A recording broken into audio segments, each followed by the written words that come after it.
ആദ്യമേ തന്നെ ഒരു കാര്യം പറയട്ടെ, എൻ്റെ വീഡിയോ കണ്ട് ഇഷ്ടപ്പെടുകയാണെന്നുണ്ടെങ്കിൽ ലൈക്ക് ചെയ്യുക, കമൻറ്റ് ചെയ്യുക, സബ് ചെയ്യുക കേട്ടോ. സബ് നോക്കിയാൽ തീരെ ഇല്ല, ഒന്ന് ഹെൽപ്പ് ചെയ്യണേ പ്ലീസ്. ഇന്ന് രാവിലെ തന്നെ പണി തുടങ്ങാമെന്ന് വിചാരിച്ചേ. അപ്പോൾ ഒരിടപ്പത്ത് ഇഡ്ഡലി ഉണ്ടാക്കാൻ വെച്ചിട്ടുണ്ട്. ഇപ്പുറത്തടപ്പിൽ സാമ്പാറിനുള്ള പരിപ്പ് കഴിക്കാൻ വെച്ചിട്ടുണ്ട്. ചായ തിളച്ചിട്ടുണ്ട്, അത് ചായ കുടിക്കട്ടെ ഇനി. എന്നിട്ട് നമുക്ക് ബാക്കിയുള്ള പരിപാടികൾ തുടങ്ങാം കേട്ടോ. വലിയ മത്തി കിട്ടിയിട്ടുണ്ട് കേട്ടോ. അപ്പോൾ ഞാനതൊന്ന് കറി വെക്കാമെന്ന് വിചാരിച്ച്. അപ്പോൾ ഇതാ മത്തി കാണിച്ചു തരാവേ. വലിയ മത്തിയാണ് ഉണ്ടോ. പിന്നെ അത് വെട്ടിക്കിടണം, കാപ്പി കുടിച്ചിട്ട് വേണം അത് ചെയ്യാനായിട്ട്. നമുക്ക് സാമ്പാറിൻ്റെ വേവുള്ള കഷ്ണങ്ങൾ ഇട്ട് കൊടുക്കാം കേട്ടോ. അതിനകത്ത് കിടന്നിട്ട് അതായത് ചേന, മുരിങ്ങക്കായ അങ്ങനെയുള്ള സാധനങ്ങളില്ലേ, അതെല്ലാം ഇട്ട് കൊടുക്കാം.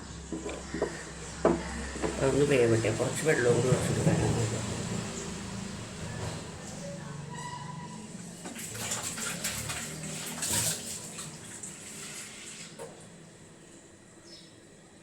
കുറച്ച് വേവുള്ള ഇനിയുള്ളതെന്ന് വെച്ചിട്ടുണ്ടെങ്കിൽ വെണ്ടയ്ക്കയും തക്കാളിയും അത് നമുക്ക് വഴറ്റിയിടാം.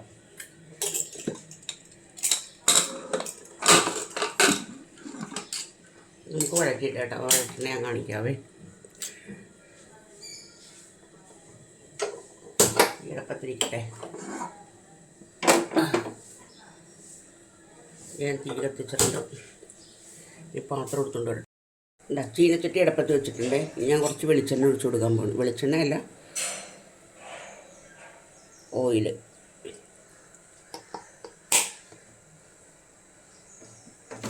ഓയിലെടുത്ത് വെച്ച ശേഷം ഉണ്ടല്ലോ നമുക്ക് വെണ്ടക്കായും തക്കാളിയും കൂടി ഇട്ട് കൊടുക്കാം കേട്ടോ.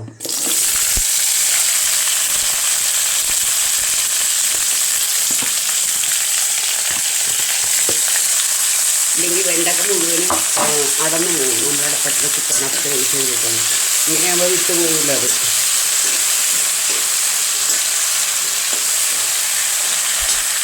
നന്നായിട്ട് വഴറ്റിയെടുക്കണം. ഇത്തിരി നമുക്ക് ഉപ്പിട്ട് വഴറ്റാം.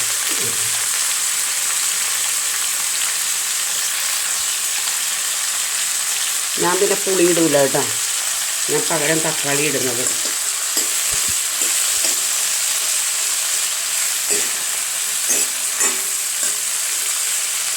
അപ്പോൾ ഇത് വഴണ്ട് വരട്ടെ.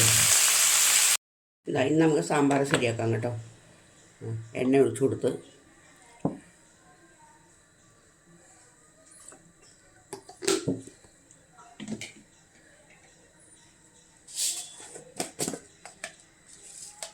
നമുക്ക് കടുകിടാം. കടുക് പൊട്ടട്ടെ.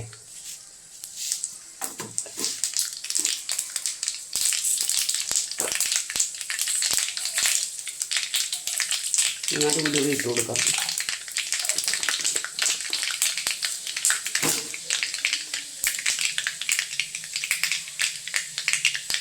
നമുക്ക് ചുമന്നുള്ളി ഇടാം.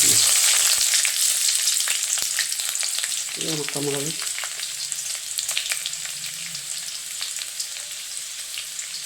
ഉള്ളി മുരിയട്ടെ കേട്ടോ. അപ്പോഴേക്കും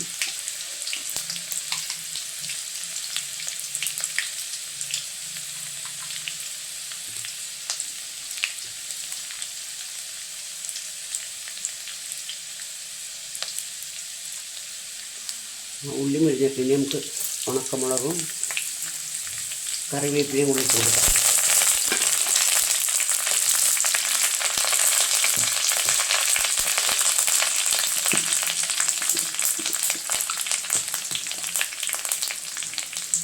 തീ പക്കുമ്പോഴാണ് പ്രശ്നം വരുന്നത്.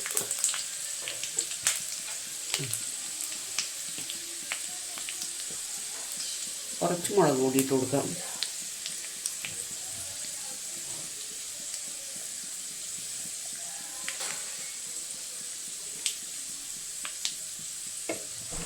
ഇത്തിരി മല്ലിപ്പൊടി ഇട്ട് കൊടുക്കാം.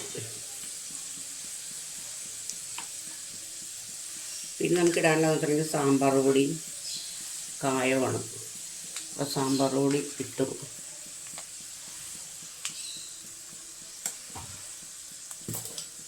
സാമ്പാർ പൊടി ഇട്ടിട്ടോ. ഇനി കായം കറക്കാൻ നിർത്തിടാം.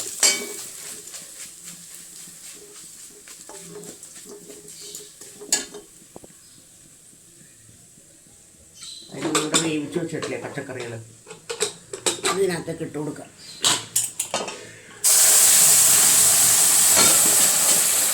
കയ്യിലോട്ട് ആവി അടിച്ചിട്ടുണ്ട് ഈശ്വര.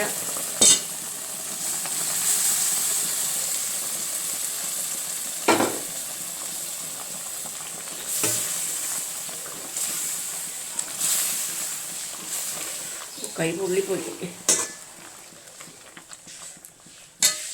കുക്കറൊക്കെ ഇവിടെ നിന്ന് മാറ്റട്ടെ കേട്ടോ.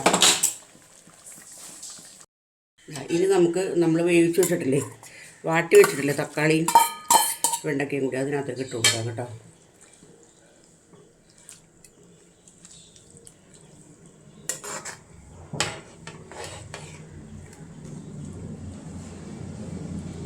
ഈ വെള്ളം പോരെങ്കിൽ ചേർത്ത് കൊടുക്കണം. മല്ലിയില ഇടണം, കായ ഇടണം.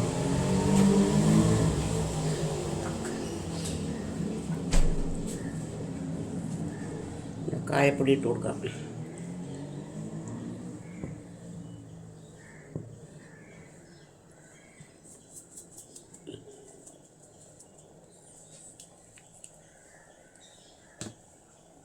ഇനി മല്ലിയില ഇടാം കേട്ടോ.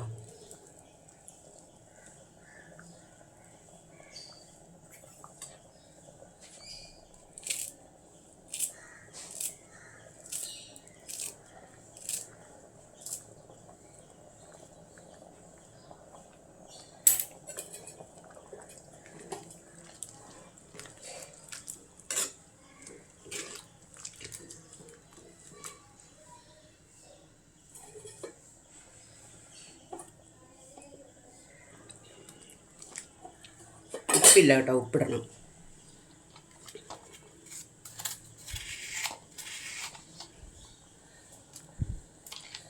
ഇത്രയും കൂടെ വെള്ളം ഒഴിക്കട്ടെ, പച്ചയായി പോകില്ലെങ്കിൽ.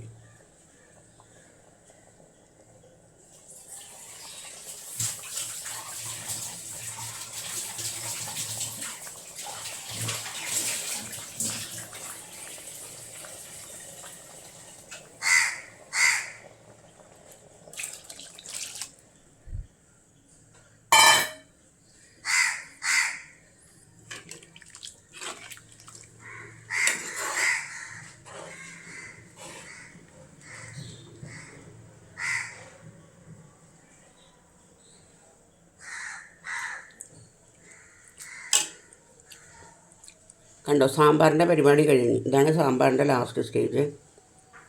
മീൻ കറി ഉണ്ടാക്കണം. അപ്പോൾ അതൊന്നും അവിടെ ഇരുന്ന് തിളക്കട്ടെ സാമ്പാർ. അപ്പോൾ മീൻ കറിക്ക് ഞാൻ എന്തൊക്കെയാണ് അരക്കാൻ എടുക്കുന്നത് വെച്ചിട്ടുണ്ടെങ്കിൽ, മുളക് പൊടി, മഞ്ഞൾപ്പൊടി, തേങ്ങ, ഒരു 2-3 ഇതള്, കറിവേപ്പില, ഉള്ളി, ഇഞ്ചി, പച്ചമുളക്, കാന്താരിയാണേ. ഇത്ര സാധനങ്ങളൊക്കെ ഞാൻ അരച്ചെടുക്കുന്നത്. മീൻ വെട്ടിയിട്ടില്ല, ഞാൻ കാണിച്ചു തരാം കേട്ടോ. വെട്ടുമ്പോൾ മീൻ മുറിക്കാൻ പോവുകയാണേ. 1-2 മുറിക്കണ കാണിക്കാം കേട്ടോ.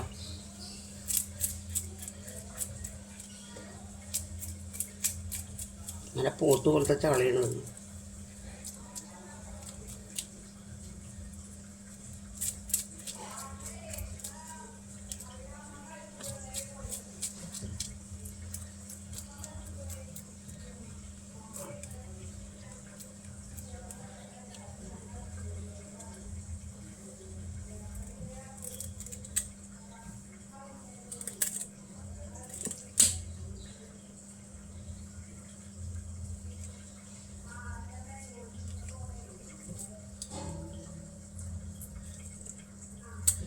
ഞാൻ തല എടുക്കൂല കേട്ടോ, തല കളയും ഞാൻ. എനിക്കൊരു മീൻ്റെയും തല ഇഷ്ടമല്ല.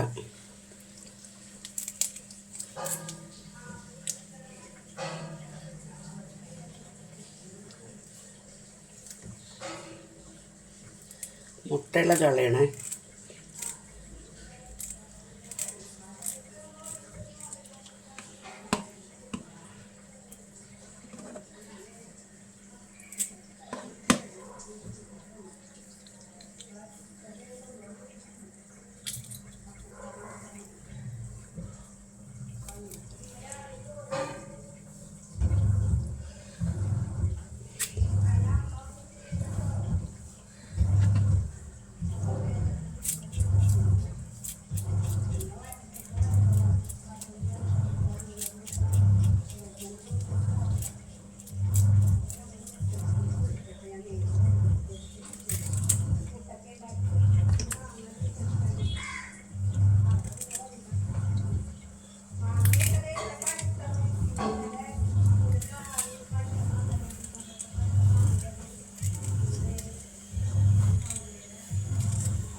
ഇനി മീൻ ഫുള്ള് വെട്ടിക്കഴിഞ്ഞിട്ട് കാണിക്കാം കേട്ടോ. മീൻ കറി വെക്കാനുള്ള അരപ്പെല്ലാം അടപ്പത്ത് വെച്ചിട്ടുണ്ട്. ഇനി ഇവിടെ ഇരുന്നൊന്ന് തിളക്കട്ടെ. തിളച്ച് കഴിയുമ്പോൾ നമുക്ക് കഷ്ണം ഇട്ട് കൊടുക്കാം കേട്ടോ. മീൻ മുരിഞ്ഞ് കേട്ടോ. ഇനി നമ്മളുടെ മത്തിക്കറി ശരിയാവാനായിട്ടുണ്ട്. അത് വറ്റിയിട്ടില്ല, വറ്റണം അത്. ഇനി ഞാൻ പോയി കുളിക്കട്ടെ. കറി ശരിയായി, ഞാനിത് ഓഫ് ചെയ്യുകയാണ്. ബാക്കിയുള്ളതിന് അടപ്പത്തിരുന്ന് ഒന്ന് വറ്റും കേട്ടോ. മീൻകറി എന്ന് വെച്ചാൽ ചാളക്കറിയാണ്, ചാള, അതായത് മത്തി.